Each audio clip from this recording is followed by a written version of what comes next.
Coming into Denali, I thought this will be the most difficult park. They're so remote. There is not the infrastructure in the state itself to support a lot of what we want to do. Having a limited amount of things you can recycle because of how everything is moved around the state is another challenge. My name is Denise Coogan, and I'm Manager of Safety and Environmental Compliance for Subaru of Indiana Automotive. The national parks are probably at a place where we might have been at one time where it was very overwhelming. When you look at everything that comes in and you think of all that has to be done, and you think, oh my gosh, there's no way we can do this. Want to go see a very tiny recycle shack? With 40 residents, plus another about 10 or 15 further out on the park road, if this is a consolidation point for recycled materials, it's an awfully small one. Precisely what we can recycle changes quite a bit, such as the state of recycling in Alaska, that there were years that I worked here that glass was not being collected anywhere in the state.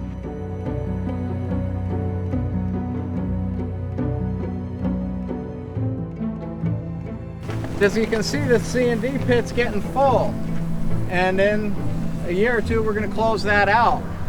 And we're going to be ready to go into the next C&D pit right here. Every year it seems like the tourism grows down there, more hotels, and of course that's a big increase in the volume there, not only in the MSW, but the construction debris when they're building all them facilities. So when it first opened, that was a lot less than we get today.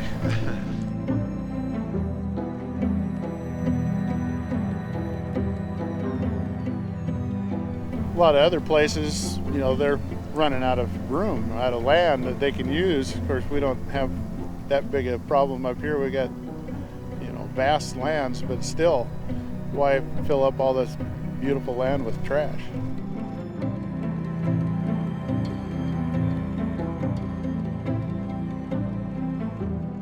I say we can't do it without you. A lot of people are like, well, yeah, that's just a catchphrase. But if you look, we're not doing it. We need to get together and we need to look at every level of the waste stream. I'm Eric Smith. I'm the Deputy Superintendent of Denali National Park and Preserve. This is our recycling center. Although we don't fill this up every week in the wintertime, we can fill that truck up every other week with the recycling just from our employees. We have the start, and if we can figure out how to get the industry and make it a little more efficient for us, I think we can make a big step. What we do at Subaru is not rocket science. The model can work for a national park, it can work for manufacturing, it can work for an NGO, it can work for anyone because it's simple. Once they get past that and they get some successes, that will gain the momentum and that will breed more success, and before they know it, they will be there. You see these here, he just went to town yesterday. This is what couldn't go. No kidding. There's a pretty good flow of the employees that are stopping by here to get rid of their So it's their part stuff. of the culture then. Right. That's good. That's half the battle. It's more than half the battle. Culture can definitely trump the logistics. If you don't have the culture, if you don't have the passion, and if your employees don't have that desire to want to do it and to do it right, then all the logistics and all the equipment you have doesn't really mean much. The manager of the park, the rangers, and the government has a responsibility, but I think individually it's our responsibility to make sure that we pack it in, we pack it out. Places like these, which are pristine and kept intact, are fewer and fewer. I believe our forefathers have left good stuff for us, and it's our job to leave something valuable for our children. History has shown many times, and science has proven, that no matter what we do, it has an impact, not only on us, or maybe not even on us, but on the generations to come.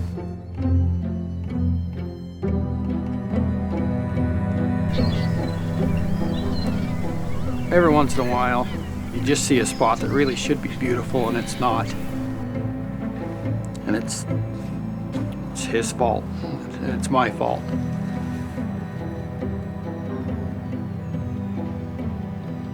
Yeah, it just shouldn't be that way. I mean, are we stewards or are we not?